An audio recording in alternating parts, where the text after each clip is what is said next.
मैंने आपको सच्चाई बताई, मैंने अपने जीवन की ही सच्चाई बताता हूँ जो कुछ बताता हूँ। मुझे भूत से कोई लेना देना नहीं है।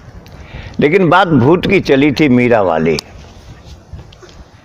किसी ने जब मीरा को महत्व दिया कि मीरा के भजन गाओ, तो मुझे वो बात याद आ गई कि जब मीरा भजन गाती थी, अब तो मीरा के भजन गाओ, जब मीरा भजन गाती थी तब ओहो, उस मीरा की मट्टी खराब कर दी।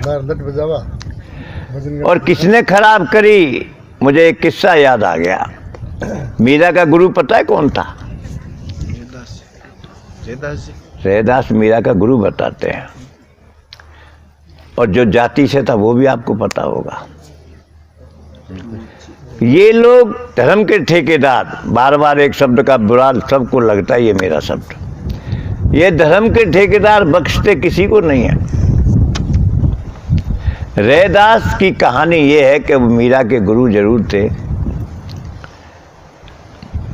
लेकिन वो वाराणसी में, बनारस में जूते गांठने का काम करते थे।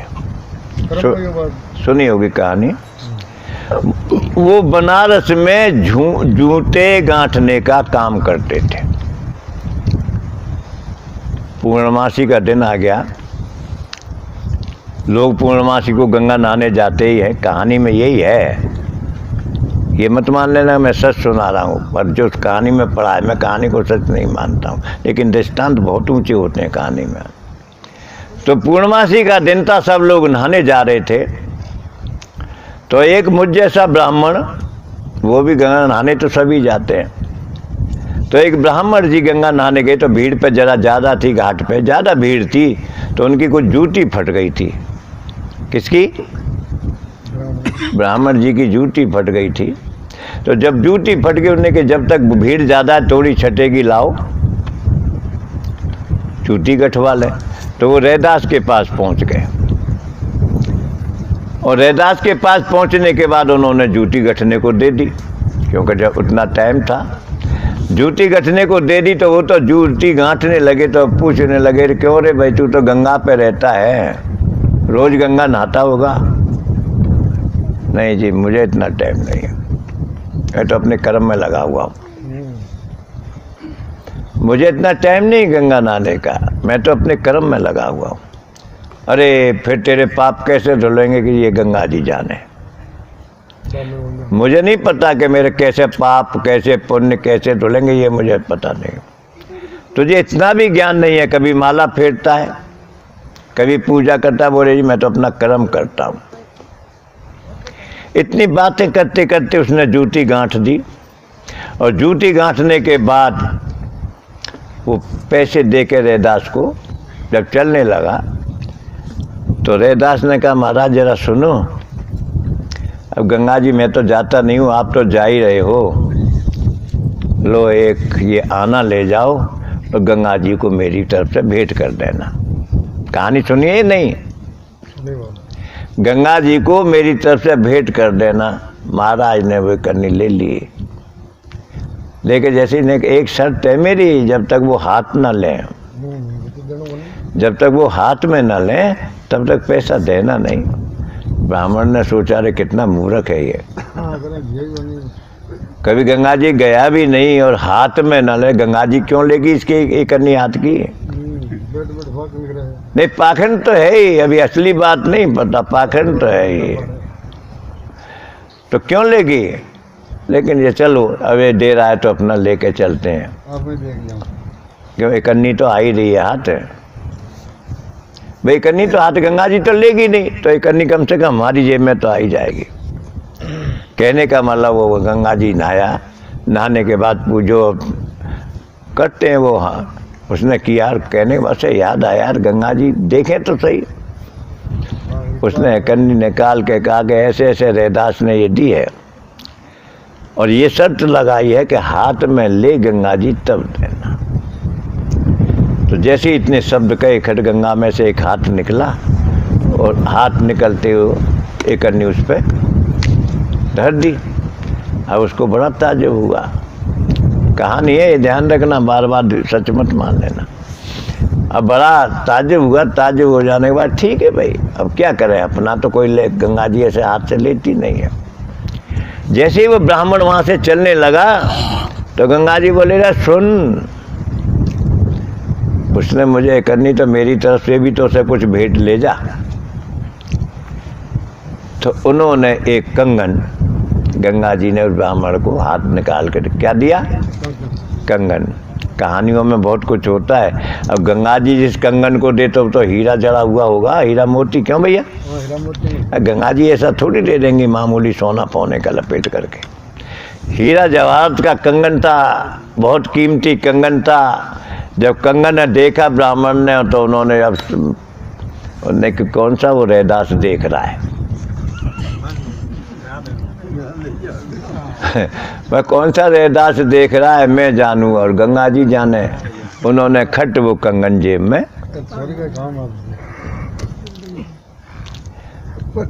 खट वो कंगन जेब में रख लिया। बोले यार चलो, कौन सा रैदास दे। कंगन लेके वो वहां से चल दिए। जाकर के जब घर पहुंचे, घर पहुंच के उन्होंने दिमाग, यार कंगन तो ये खैर करोड़ का होगा, लाख का होगा, 100 का होगा, लेकिन अगर ये कंगन मैं राजा को दे दूं हीरा जड़ा हुआ तो फिर तो और ज्यादा धन मिलेगा। तो उस कंगन को लेकर के राजा के यहाँ पहुंच गया। ये लालच तो है ही जो कुछ है भैया। वो कंगन लेके राजा के यहाँ पहुंच गया। राजा के यहाँ वो जाकर के कंगन भेंट दे दिया। राजा ने वो भेंट लेकर के वो कंगन अपनी पत्नी को दे दिया। कहीं कंगन तो स्त्री के ही मतलब का होता है, तो उसने अपनी पत्नी को दे दिया। पत्नी ने हाथ में डाल के बड़ी खुश हुई, वो हीरे का कंगन। जैसे इस दूसरे दिन उसके घर काम करने वाली आई, किसके? उस राजा की रानी के। तो उसने, रानी ने बड़े शौक से दिखाया, देख मेरे पति देव कितने हीरा का जड़ा हुआ कंगन लाए।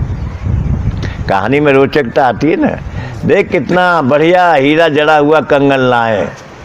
तो वो नौकरानी कहने लगी, रानी जी बात तो बढ़िया है, हीरा तो कंगन जड़ा बहुत कीमती है, पर एक हाथ में क्या अच्छा लगता है?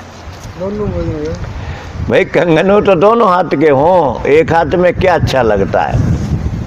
रानी तो थी, आप भी जानते हो कि कहीं भी किस में जाके पड़ी थी, कोप भवन में। ऐसी उस रानी ने कही कि भाई महाराज मेरे को तो दूसरा कंगन लाओ, नहीं मैं तो कोप भवन में पड़ जाऊंगी। भाई मैं एक हाथ में पहन के थोड़ी, दोनों हाथों में होते हैं कंगन, मैं तो कोप भवन में पड़ जाऊंगी। तो बोले चिंता क्यों करती है, उस पंडित ने ला के एक दिया है तो दूसरा भी उसके पास होगा ही। कंगन का तो जोड़ा ही बनता है।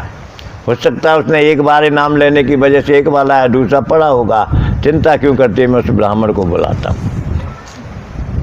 अब जैसे ही ब्राह्मण को बुलाया, बुलाने के बाद राजा ने कहा भी ऐसे ऐसे हमारी रानी कह रही है, दूसरा कंगन लाओ पंडित जी। और ऐसे कि महाराज मेरे पास तो एक ही था, कैसे कैसे हो सकता है? कंगन का तो जोड़ा हो सकता है, तेरे का जोड़ा जरूर होगा, हर घर में जोड़ा बनता है ना कंगन का। आखिर पंडित ने देखा कि भाई अब मुसीबत आई। बोले महाराज ये कंगन मेरा नहीं है, ये कंगन मेरा नहीं है। मैं तो ऐसे ऐसे बात पूरी घटना उसने सुना दी। अब चाहे मुझे मारे छेड़ो, कंगन तो ये मैं उसका रैदास का गंगा जी ने दिया है। अब तो भाई गंगा जी रैदास को दिया है तो रैदास से ही चल के प्रार्थना करो। रैदास ही दे सकता है दूसरा कंगन, उससे ही प्रार्थना करो। आखिर राजा और वो दोनों वहाँ पहुँचे।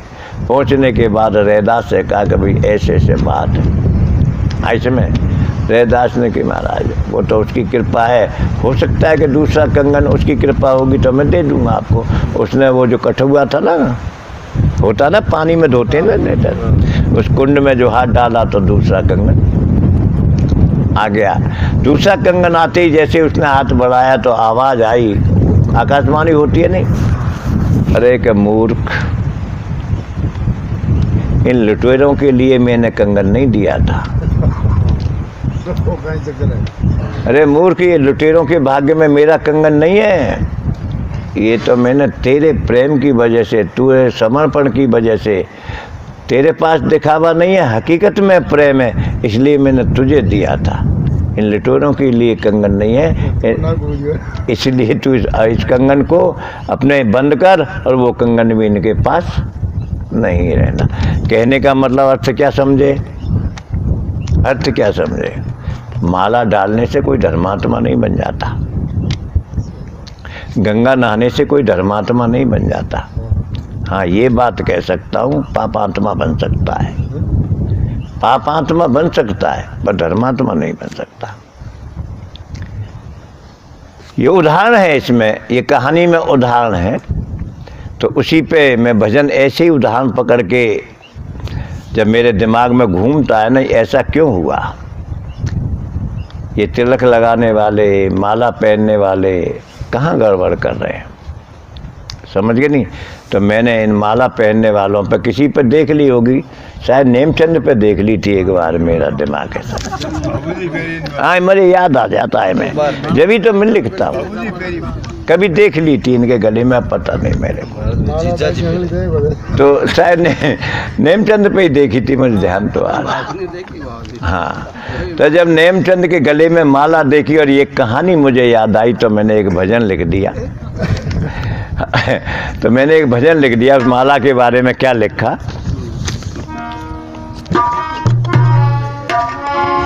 कि गंगा जी नहा के या माला पहन के या तिलक लगा के आचरण सुधारना चाहिए, लेकिन हकीकत माला वालाओं का आचरण क्या। नेमचंद पर माला देख के लिखी, तुमसे कह कुछ नहीं रहा कि गले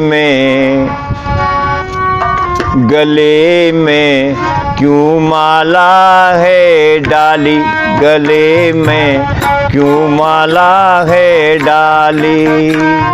सत्कर्मों को छोड़ जो तूने, सत्कर्मों को छोड़ जो तूने, झूठ राह अपना ली, गले में क्यों माला है डाली, गले में क्यों माला है डाली। सत्कर्मों को छोड़ के तूने झूठ राह अपना ली, गले में क्यों माला है डाली, गले में क्यों माला है डाली। साधु बन कर चेला बनावे, गुरु बन कर जग लूटे। साधु बन कर चेला बनावे, गुरु बन कर जग लूटे। नित्य भगता श्रद्धालुन को तू कर कर नाटक झूठे। नित्य भगता श्रद्धालुन को तू कर कर नाटक झूठे। एक दिन तो तेरी जानेगा जग, एक दिन तो तेरी जानेगा जग, सब कर टूटे काली, गले में क्यों माला है डाली, गले में क्यों माला है डाली। सत्कर्मों को छोड़ के तूने झूठ राह अपना ली, गले में क्यों माला है डाली, गले में क्यों माला है डाली। झूठ का तू व्यापार है करता, सब ईमान है खोया। झूठ का तू व्यापार है करता, सब ईमान है खोया। चैत से हीन हुआ तू बिल्कुल है गफलत में सोया। चैत से हीन हुआ तू बिल्कुल है गफलत में सोया। करनी तो तुझे भरनी होगी, करनी तो तुझे भरनी होगी, सके न कोई डाली, गले में क्यों माला है डाली, गले में क्यों माला है डाली। सत्कर्मों को छोड़ के तूने झूठ राह अपना ली, गले में क्यों माला है डाली, गले में क्यों माला है डाली। धर्मी बन कर तीरथ जावे, दान का ढोंग रचाता। धर्मी बन कर तीरथ जावे, दान का ढोंग रचाता।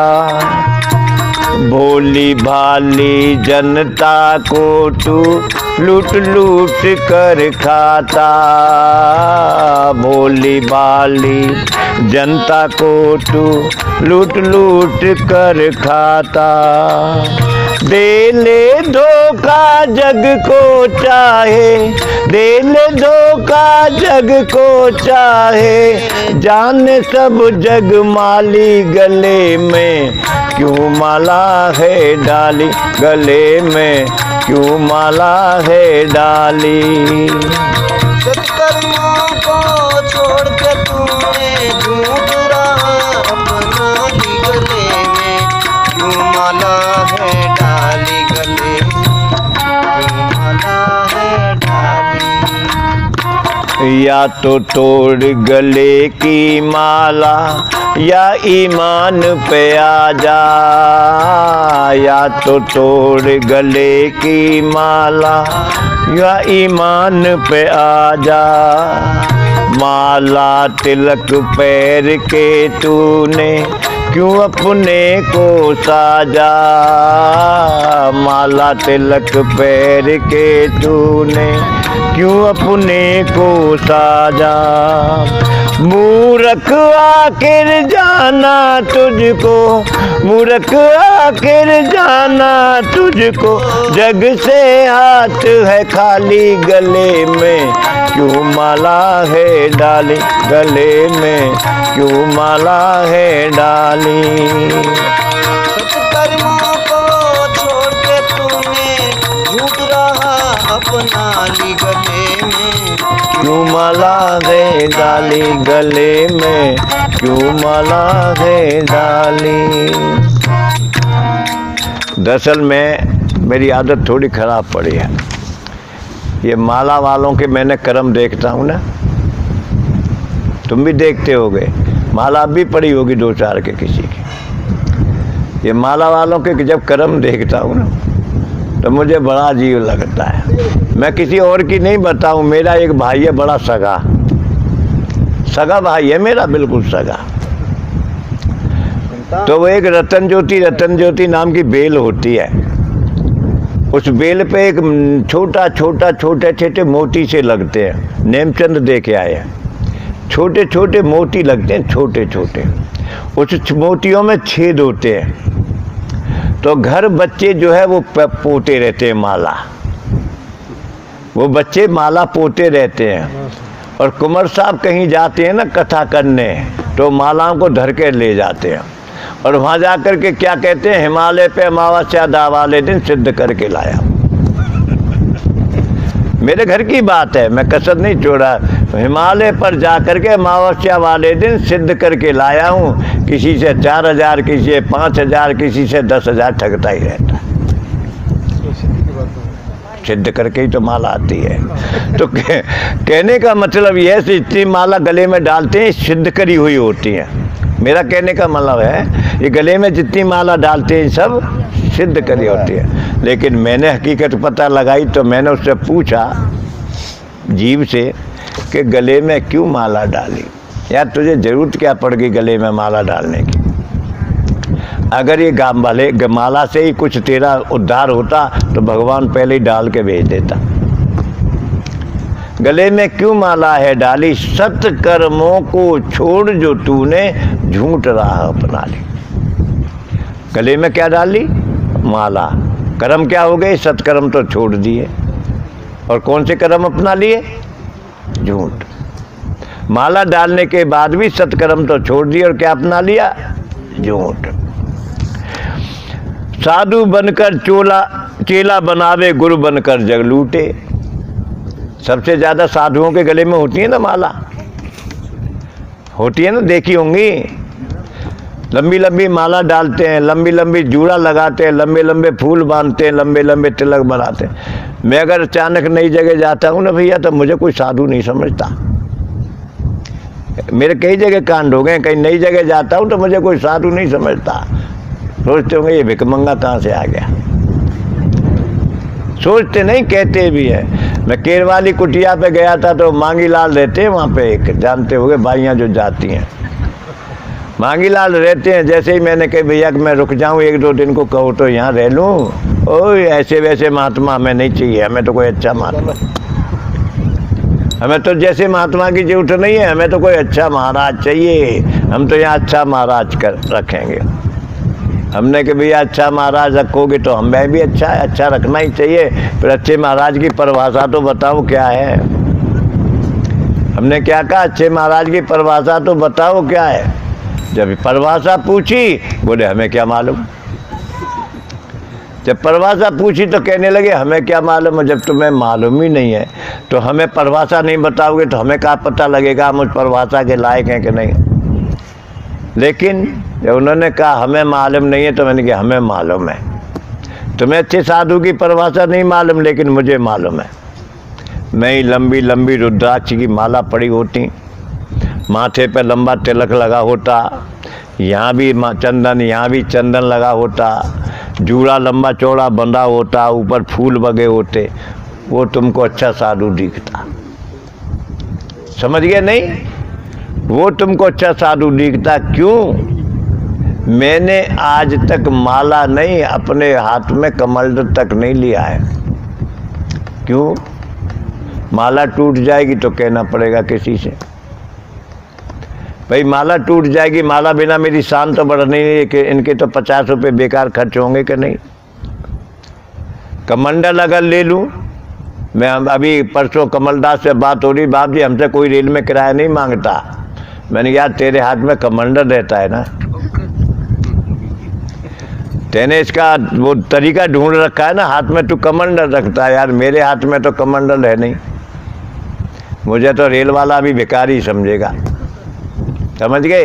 तो मैंने साधन इसलिए नहीं जुटाया कि जितना आदमी छोटा बन के रहेगा,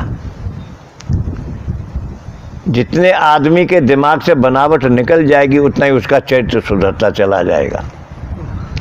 और जितना आदमी ऊपर से मेकअप करता हूँ, समझ लो ये नंबरी गुंडा है। सही बात है भाई। उगड़े रहे बाबू, ये तो उगड़े रहे, तो इनको गुंडा थोड़ी बता रहा। जो ऊपर से मेकअप करके रहे ऐसे में, अरे भैया साधु को क्या लेना देना है। अगर साधु को मेकअप ही करना है तो अपने घर रहता। साधु क्यों बना? मेकअप करता तो अपने घर रहता। तो साधु बनकर चेला बनावे, गुरु बनकर जग लूटे, और नित ठगता श्रद्धालु को तू कर कर नाटक झूठे। करते हैं ना, भिन्न भिन्न नाटक करते हैं। ओहो, कहीं अभी मैंने आज अखबार में सप्ताह चल रही है, 7 दिन की राम राम का जाप हो रहा है। सप्ताह चल रही है 7 दिन की, राम राम का जाप हो रहा है। भाई सब बताना, भाई सही बताना, अगर तुम राम राम के जाप में जाओगे 7 दिन तो बिना चढ़ाए आओगे क्या? सही बताना। जो 7 दिन की सप्ताह में जाएगा वो बिना चढ़ाए आएगा क्या? कितना बढ़िया धंधा है, कितना बढ़िया धंधा है। ऐसे में क्यों नित ठगता श्रद्धालु को तू कर, ये नाटक है 7 दिन की सप्ताह का। साधन क्या है? कमाई करने का। जो भी जाएगा अरे कम से कम 10 का नोट तो चढ़ाएगा ही। नित्य ठगता श्रद्धालु को तू कर कर नाटक झूठे, एक दिन तो तेरी जानेगा जब सब कर टूटे काली। एक दिन तो तेरी पता लग जाएगी, जैसे आसाराम की पता लग गई। एक दिन तो तेरी पोल पट्टी जरूर खुलेगी। नाटक कर ले, कब तक बचेगा? आज मैंने अखबार में पढ़ा था, आप लोगों ने सुना होगा, वो साक्षी महाराज है, कौन से भाई हैं? दांती महाराज, मदन महाराज हैं, मदन। आज उनका नंबर आ गया है अखबार में।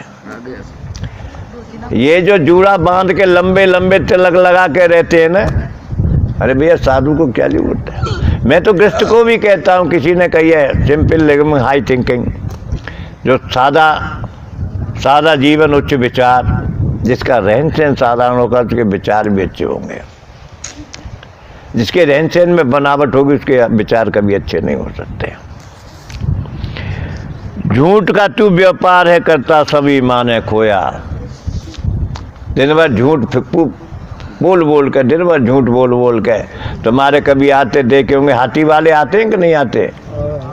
आते ना हाथी वाले। हमको जा कर के होम करना है, हमको जा कर के यज्ञ करना है, सवेरे शाम तक दिन भर उनका काम ही क्या है? नाटक करके लूटना, झूठ बोल के लूटना। झूठ का तू व्यापार है करता, सभी माने कोया। चैत्य से हीन तू हुआ, तू बिल्कुल है गफलत में सोया। तू चैत्य से हीन बिल्कुल हो गया। इसका रिजल्ट तू जानता नहीं है। चैत्यहीन होने के बाद उसका निष्कर्ष क्या होता है? करनी तो तुझे भरनी होगी, करनी तो तुझे भरनी होगी, सके न कोई टाली, जगत गले में क्यों माला डाली। खूब सोच ले, जो कर रहा है उसको तो तुझे भोगना ही पड़ेगा। ये लेकिन मैं ही बता रहा हूँ ये बात, ये और बता देता हूँ तुमको, और कोई नहीं बताता होगा। करनी तुझे भरनी होगी, वो तो यही बताते हैं, बस दान कर ले तेरे सब पाप धुल जाएंगे। ये तो मैं ही बता रहा हूँ बेवकूफ कि करनी तो तुझे भरनी होगी, और तो बस यही बताते हैं, कोई फर्क नहीं पड़ता। गंगा नहाना, सब पाप धुल जाएंगे, तुझे करनी नहीं भरनी पड़ेगी। ये तो मैं जानता हूँ अच्छी तरह कि भाई करनी तो भरनी ही पड़ेगी। तो मैं नहीं कहता इस बात को, तुम्हारे पाप धुल जाएंगे। करनी तो तुझे भरनी होगी, सके न कोई टाली, गले में क्यों मालाएं डाली। धर्मी बनकर तीर्थ जावे, दान का ढोंग रचाता। पंडितानी होके आई हमारे पंडित जी की। धर्मी बनकर तीर्थ जावे, दान का ढोंग रचाता। बड़े दानी है साहब, क्या ठिकाना है। क्यों आप जी झूठा वाला क्या ही महाराज बटा, मैं के बेचेड़ में बैठा। बड़े दानी है साहब, क्या ठिकाना है। बड़े धर्मात्मा है साहब, क्या ठिकाना। अब होता क्या है, होता क्या है, जैसे ही कथावाचक होते हैं ना, कथा मेरे यहाँ रखता क्या है, मेरी कुटिया पर लोग आते हैं, मेरी समस्या क्या है। जैसे ही औरों संतों के यहाँ सेठ लोग जाते हैं, पैसे वाले जाते हैं, वो देखते आओ सेठ साहब बड़ा धर्मात्मा है, सेठ साहब ओहो बड़े दानी है साहब, से कहते हैं ना तारीफ करके। और मैं कहता नहीं हूँ, मैं कहता नहीं, मैं उनको धर्मी नहीं बताता। मैं तो भैया कहता हूँ, सुबह तो तुम दीपक जोड़ते हो और शाम तक क्या करते हो, लूटते हो। मैं नहीं कहता कि तुम धर्मात्मा हो। बंद कर देगा, बताओ मेरे पे क्या फर्क पड़ता है। धर्मी बनकर तीर्थ जावे, दान का ढोंग रचाता, और भोली भाली जनता को तू लूट लूट कर खाता। जनता बेचारी बड़ी भोली है, बहुत भोली है, इसको दिन भर लूट लूट के खाता रहता है। अरे दे ले धोखा जग को चाहे। अरे साधु, अरे ज्ञानी, अरे विद्वान, इस जगत को तू कितना भी धोखा दे ले, पर जाने सब जग माली। वो सब जानता है कि मैं क्या कर रहा हूँ। या तो तोड़ गले की माला, या ईमान पे आ जा। या तो इस माला रूपी नाटक को छोड़, और अगर इसको धारण नहीं करना है तो कम से कम ईमान तो रख अपना, ईमान को तो धारण कर ले। माला तिलक धार के तूने क्यों अपने को साजाए। माला तिलक लगा के अपनी सजावट, सजावट सबने हमें बताया ना, जितना हम नाटक कर लेंगे उतना ही पैसा ज़्यादा कमा लेंगे। जितना हम अपने को सजा लेंगे, ऊंचा साधु बना लेंगे, उतना ही हम ज़्यादा पैसा कमा लेंगे। अरे मूर्ख आके जाना तुझको जग से ही खाली, गले में क्यों, आखिर तो तुझे खाली हाथ जाना है। मैं इस बात को क्यों कह रहा हूँ, मैं इस बात को कह रहा हूँ, ढोंग बनने के बाद, नाटक करने के बाद हकीकत क्या आती है। मुझे नाम तो याद नहीं है। मेरी कुटिया पे एक तिलानेश के कुछ सज्जन एक साधु को लेके पहुँच गए। मैं अपनी घटना ही बीती बताता हूँ, आदत खराब है। वो साधु को लेके पहुँच गए, उनके संग मेंबर भी थे 10-15। साधु की जाकर, भाई मेरे पास कोई आएगा, इज्जत तो देनी है, साधु का कर्म है। हम दोनों पाटा पर बैठ गए, तो वो जो श्रद्धालु था वो मेरे को अलग बुला के ले गया, और अलग बुला के ले जाके बोला, महाराज ये ऐसे वैसे महाराज नहीं है। फिर से कह रहा था, वो मुझसे कह रहा था, महाराज ये ऐसे वैसे साधु नहीं है, इनके पास जो गाड़ी है फलाने मिनिस्टर ने दी है। इनको जो गाड़ी है इनके पास फलाने मिनिस्टर ने दी है। फलाने मिनिस्टर ने जो है हेलीकॉप्टर बुक करा रखा है, ये बहुत ऊंचे साधु है। मैंने कहा यार मुझे क्यों बता रहा है तू, भाई मुझे क्यों बता रहा है, इसका मतलब क्लियर होगा मैं मेरी बेइज्जती कर रहा था ना। तो उसमें क्या बात है, कंपटीशन मुझसे ही तो था। मैंने यार तू मुझे क्यों बता रहा है, भाई ऊंचे हैं या हेलीकॉप्टर दे रखा है या गाड़ी, तो मुझे क्यों बता रहा है, भाई मैं तो इतना ऊंचा हूँ नहीं, चल मुझे छोटा मान ले। आकर मैं आकर के बैठ गया। 2 मिनट बाद उन्होंने चिलम भरी, तो मैं नहीं देता हूँ, खैर उन्होंने चिलम और सिगरेट निकाली। है महाराज, मिनिस्टर जी तुम्हें गाड़ी देते होंगे, यहाँ से तुम बाहर जाओ पहले, अगर तुम्हें ये नशा पत्ता करना है तो पहले बाहर निकलो। कहने का मतलब ये है कि हम जो है माला तिलक धार के नाटक कर करके जनता को लूटते ही रहते हैं। साधु ने एक वो बना लिया है, थोड़ा जो साधुओं से ज़्यादा प्रेम रखते हैं उनके बारे में मैं आज बता दूं। सभी रखते हैं करीब करीब, रखना भी चाहिए, मैं ये नहीं कहता मत रखो, लेकिन एक ध्यान रखना, साधु 4 तरह के होते हैं। पता है तुम लोगों को? नहीं पता है साधु 4 तरह के होते हैं? नहीं पता? साधु 4 तरह के होते हैं, अच्छी तरह से ध्यान से सुन लेना। आप किससे टकरा जाओ ये आपकी किस्मत है। साधु 4 तरह के होते हैं। पहला नंबर साधु व्याधु। पहला नंबर क्या है? व्याधु। सब समझ रहे हो ना मेरा? व्याधु। और दूसरा नंबर है असाधु। सब समझ रहे हो ना? तीसरा नंबर है स्वाधु और चौथा नंबर है साधु। 4 तरह के साधु हैं यहाँ पर। पहला नंबर किसका है? व्याधु। व्याधु का मतलब है जो हमारे मानव जाति के बीच में व्याधा पैदा कर रहे हैं, लड़ा रहे हैं। ऐसे में हमारे मानव जाति के बीच में व्याधा पैदा कर रहे हैं। और कैसे कर रहे हैं? भिक्षा लेने पहुंच गए किसी के दरवाजे पे, भिक्षा लेने किसी के दरवाजे पे पहुंच गए और पहुंचने के बाद कुदरती सास भी मिल गई। दरवाजे पे कौन मिली? सासू।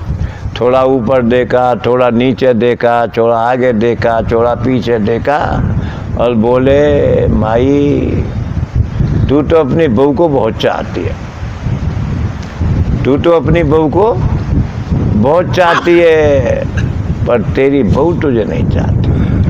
तेरे ललाट पर लिख रहा है कि तेरी बहू तुझको नहीं चाहती, तू तो अपनी बहू को इतना प्यार करती है जिसका ठिकाना नहीं, बस तेरी बहू नहीं चाहती। अब उसके दिमाग में क्या पैदा कर दिया? व्याधा। उसने नहीं पूछा कि मेरी बहू कैसी है, मैं कैसी हूँ, लेकिन पहले से आगे व्याधा पैदा कर दी।